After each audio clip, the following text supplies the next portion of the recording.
அன்புள்ள பக்தி மார்க்கம் நேயர்களே, அனைவருக்கும் வணக்கம். வரக்கூடிய கணவர் அல்லது மனைவி எப்படி இருப்பார் என்பதை பற்றி பார்க்க போகிறோம்.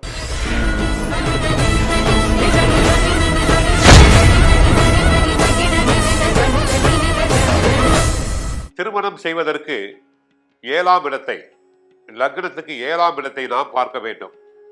லக்னத்துக்கு 7ஆம் இடம் கலஸ்தரஸ்தானம் என்போம். ஒருவேளை 7ஆம் இடத்தில் எந்த கிரகங்களும் இல்லாமல் இருந்தால் பரவாயில்லை. பாவ கிரகங்கள் சூரியன், செவ்வாய், சனி, ராகு, கேது போன்ற கிரகங்கள் இருக்கக்கூடாது. 7ஆம் வீடு முக்கியம். ஆக பாவ கிரகங்கள் எது? சூரியன், செவ்வாய், சனி, ராகு, கேது. சுப கிரகங்கள் சந்திரன், புதன், குரு, சுக்கிரன். ஆக 7ஆம் வீட்டு அதிபதி நன்றாக இருந்தால் திருமண வாழ்க்கை நன்றாக அமையும். இல்லாவிட்டால் குடும்பத்தில் இல்லற வாழ்க்கையில் ஒரே பிரச்சனை, அடிக்கடி சண்டை சச்சரவுகள் தான் இருக்கும்.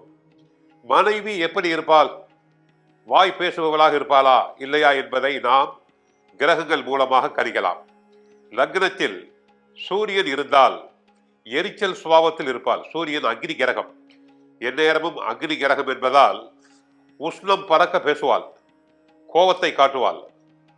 தொட்டு பார்த்தால் உடல் சூடாக இருக்கும். யாருக்கு லக்னத்தில் சூரியன் இருக்கிறதோ உடலை தொட்டு பார்த்தால் உடம்பு சூடாக இருக்கும், கொதிக்க பேசுவாள். அதை போல 2ஆம் இடமாகிய தன குடும்ப வாக்குஸ்தானம், அங்கே சூரியன் இருந்தாலும் அனல் பறக்க பேசுவாள், குடும்பத்தை 2ஆக பிரித்து விடுவாள். அதை போல லக்னத்தில் செவ்வாய் இருந்தாலும் முகத்தை எந்நேரம் கோபமாக வைத்திருப்பாள். லக்னத்தில் சூரியன் இருந்தாலும் அவள் எப்போதும் முகத்தை உருவென்று கோபமாக இருப்பாள். 180 டிகிரி கோணத்தில் முகத்தை வைத்திருப்பாள்.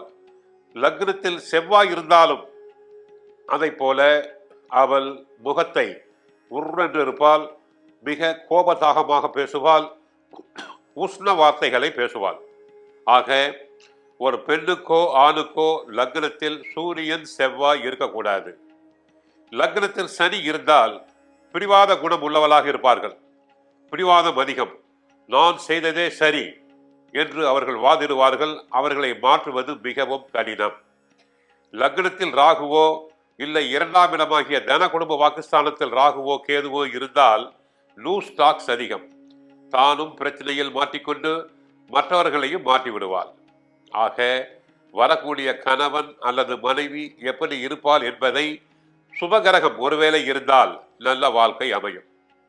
பாவகிரகங்கள் சூரியன், செவ்வாய், சனி, ராகு, கேது இல்லாமல் சந்திரன் இல்லை புதன் இல்லை குரு இல்லை சுக்கிரன் இருந்தால், லக்னத்தில் சந்திரன் இருந்தால் சாந்தமாக பேசுவாள், குளிர்ச்சியாக பேசுவாள். அவளிடம் மணிக்கணக்கில் பேசிக்கொண்டு இருக்கலாம். லக்னத்தில் புதன் இருந்தால் சாதுரியமாக பேசுவாள், பிரசன்ஸ் ஆஃப் மைண்ட். யாரிடம் எப்படி பேச வேண்டும் என்ற உணர்வு இருக்கும். லக்னத்தில் குரு இருந்தால் நீதி, நியாயம், நேர்மை. அவருடைய வார்த்தைகளில் நியாயம் இருக்கும். பிறருக்கு உபதேசம் செய்து கொண்டே இருப்பார். பெரும்பாலும் லக்னத்தில் குரு உள்ளவர்கள் ஆசிரியர் தொழிலில் இருப்பார்கள். காலேஜ், கல்லூரி பேராசிரியர்களாகவோ இல்லாவிட்டால் பள்ளியில் ஆசிரியர்களாகவோ இருக்கலாம். உபதேசம் செய்யக்கூடிய தொழில். இல்லாவிட்டால் படிக்காவிட்டால் மத குருமாராக இருப்பார்கள். ஆக லக்னத்தில் குருவோ இல்லை 2ஆம் இடத்தில் குரு இருந்தோ உபதேசம் செய்து கொண்டே இருப்பார்கள். வாக்கில் சுத்தம், செயலில் நேர்மை அவளுக்கு இருக்கும். பொய் பேச மாட்டாள். பொய் பித்தலாட்டம் கிடையாது. லக்னத்தில் சுக்கிரன் இருந்தால் அந்த பெண் முக லட்சணம் மகாலட்சுமி போல இருப்பாள். அவளை குடும்பத்திற்கு வந்தால் மகாலட்சுமி யோகம், குடும்பம் செழிப்படையும். அதை போல 2ஆம் இடத்தில் சுக்கிரன் இருந்தாலும் ரம்யமாக பேசுவாள், அமைதியாக பேசுவாள், போஜன பிரியர். வேண்டும் என்பதை எது வேண்டுமோ அதை கேட்டு வாங்கி சாப்பிடுவாள். முக வசீகரம் உள்ளவள், லட்சுமி கடாட்சம் என்று நாம் சொல்லுவோம். ஆக ஒரு பெண்ணுக்கோ ஆணுக்கோ சுப கிரகங்கள் சந்திரன், புதன், குரு, சுக்கிரன் இருக்கலாம். பாவ கிரகங்கள் இருக்கக்கூடாது. ஒருவேளை எதுவுமே இல்லாவிட்டால் மிகவும் நல்லது. லக்னத்தில் எந்த கிரகம் இல்லாமல் இருந்தால் அவள் பரிசுத்தமானவள், மனசாட்சிக்கு கட்டுப்படுவள் என்று அர்த்தம். சரியான நேரத்தில் தன்னுடைய கடமைகளை செய்வாள், அனைவருக்கும் சேவை செய்வாள். அவளை நாம் என்றும் மறக்க இயலாது.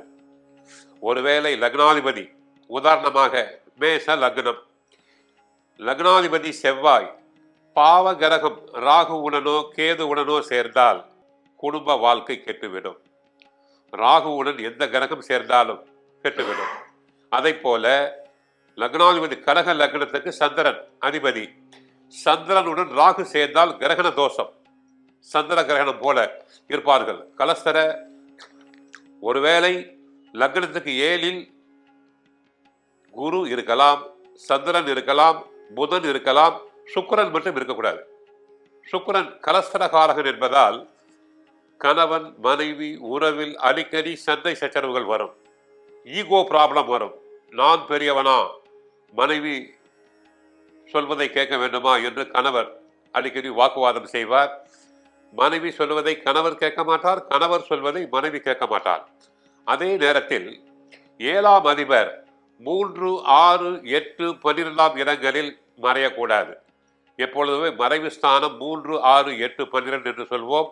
அந்த இடத்தில் மறைந்தாலோ இல்லை 7ஆம் இட அதிபதி நீச்சம் மறைந்தாலோ, உதாரணமாக 7ஆம் இட அதிபதி மேஷ லக்னத்திற்கு 7ஆம் இட அதிபதி சுக்கிரனுடைய வீடு, சுக்கிரன் கன்னிகா ராசியில் நீச்சம் அடைந்தால் குடும்ப வாழ்க்கை கெட்டுவிடும், உறவு முறைகள், தாம்பத்திய வாழ்க்கை சரியாக இருக்காது. ரிஷப லக்னத்திற்கு 7ஆம் இட அதிபதி செவ்வாய், அவர் கடகராசியில் நீச்சமடைந்தால், குடும்பஸ்தானாதிபதி நீச்சமடைந்தால் குடும்ப வாழ்க்கை சரியாக இருக்காது. மிதுன லக்னத்திற்கு புதன் மீன ராசியில் நீச்சமடைந்தால் குடும்ப வாழ்க்கை சரியாக இருக்காது. கடக லக்னத்தும் சந்திரன், அவர் விருச்சிகத்தில் நீச்சமடைந்தால் குடும்ப வாழ்க்கை சரியாக இருக்காது. சிம்ம லக்னம் சூரியன் துலாம் ராசியில் நீச்சமடைந்தால் குடும்ப வாழ்க்கை சரியாக இருக்காது. கன்னிகா லக்னம் புதன், அவர் மீன ராசியில் புதன் நீச்சமடைந்தால் குடும்ப வாழ்க்கை சரியாக இருக்காது. துலாம் லக்னத்திற்கு 7ஆம் இட அதிபதி செவ்வாய் கடகத்தில் நீச்சமானால் குடும்ப வாழ்க்கை சரியாக இருக்காது. விருச்சிக லக்னத்திற்கு 7ஆம் இட அதிபதி சுக்கிரன் கன்னிகா ராசியில் நீச்சமடைந்தாலும் குடும்பம் சரியாக, உறவு முறை சரியாக இருக்காது, இல்லற வாழ்வில் பாதிப்பு உண்டாகும். தனுசு ராசிக்கு அதிபதி குரு, 7ஆம் இட அதிபதி புதன், அவர் மீன ராசியில் நீச்சமடைந்தால் குடும்ப வாழ்க்கை நன்றாக இருக்காது. மகர ராசிக்கு அதிபதி சனி, 7ஆம் இட அதிபதி சந்திரனுடைய வீடு, அந்த சந்திரன் நீச்சமானால் விருச்சிகத்தில் குடும்ப வாழ்க்கை நன்றாக இருக்காது. ஆகவே ஒரு வேளை இந்த இடத்தை குரு பார்த்தால், இல்லை சுக்கிரன் பார்த்தாலோ, இல்லை வளர்பிறை சந்திரன் பார்த்தாலோ நல்ல மனைவி அல்லது நல்ல கணவர் அமைவார். அடுத்து, திருமணம் செய்ய வேண்டிய பெண்ணோ ஆணோ கோவிலுக்கு சென்றால் ஒவ்வொரு வியாழக்கிழமை நவகிரகத்தில் உள்ள குரு பகவானுக்கு சுத்தமான நெய் தீபம் ஏற்ற வேண்டும், சாமந்தி பூ சமர்ப்பிக்க வேண்டும். அப்படி செய்தால் நல்ல கணவர் அமைவார், குடும்ப வாழ்க்கை மகிழ்ச்சியாக இருக்கும். ஆகவே இதை கேட்டு அனைவரும் இன்புறுங்கள். கலஸ்தரகாரகன் சுக்கிரன் மற்றும் 7ஆம் இடத்தில் எந்த வகையான காரணம் கொண்டு இருக்கக்கூடாது, தாம்பத்திய சுகம் குறையும். அதை போல ராகு கேது இருந்தாலும் சர்ப்பதோஷம், வீட்டில் எந்நேரம் சண்டை சச்சரவு. சர்ப்பதோஷம் உள்ள பெண்ணுக்கு சர்ப்பதோஷம் ஆணைத்தான் சேர்க்க வேண்டும். தோஷம் உள்ள பெண்ணுக்கு தோஷம் உள்ள ஆண், தோஷம் உள்ள ஆணுக்கு தோஷம் உள்ள பெண், இல்லாவிட்டால் மன வாழ்க்கை நன்றாக இருக்காது. செவ்வாய் தோஷம் உள்ள பெண்ணுக்கு செவ்வாய் தோஷம் உள்ள பையன், அதற்கு சில விதிவிலக்குகள் உள்ளன. நன்றாக பரிசீலனை செய்த பிறகுதான் முடிவு செய்ய வேண்டும். தோஷத்தில் பித்ரு தோஷம், செவ்வாய் தோஷம், சர்ப்ப தோஷம், சுக்கிர தோஷம், செவ்வாயும் சனியும் சேர்ந்தால் ஒரு தோஷம் என்று சொல்கிறோம். நல்ல ஜோதிடரை கலந்தாலோசித்து பிறகே திருமணம் செய்ய வேண்டும். அடுத்து பொருத்தங்களை பார்க்கும்போது தின பொருத்தம், கன பொருத்தம், யோனி பொருத்தம், ராசி பொருத்தம், ரஞ்சி பொருத்தத்தை சரிபார்க்க வேண்டும். தினம் கணம் சரியாக அமைந்தால் வீட்டில் சண்டை சச்சரவு இருக்காது. யோனி பொருத்தம் தாம்பத்திய வாழ்க்கை, ராசி பொருத்தம் ராசியாக இருப்பார்கள், ரஞ்சி பொருத்தம் தாலி பாக்கியம். ராசி அதிபதி இருந்தால் வரக்கூடிய பெண் வீட்டில் உள்ள பெரியவர்களுக்கு, மாமனார் மாமியாருக்கு சேவை செய்வாள். அதே மாதிரி லக்னத்துக்கு 2ஆம் இடத்தில் சூரியன் இருந்தால் குடும்பத்தை 2ஆக பிரித்து விடுவாள். இவற்றை எல்லாம் கவனத்தில் கொண்டு செய்ய வேண்டும்.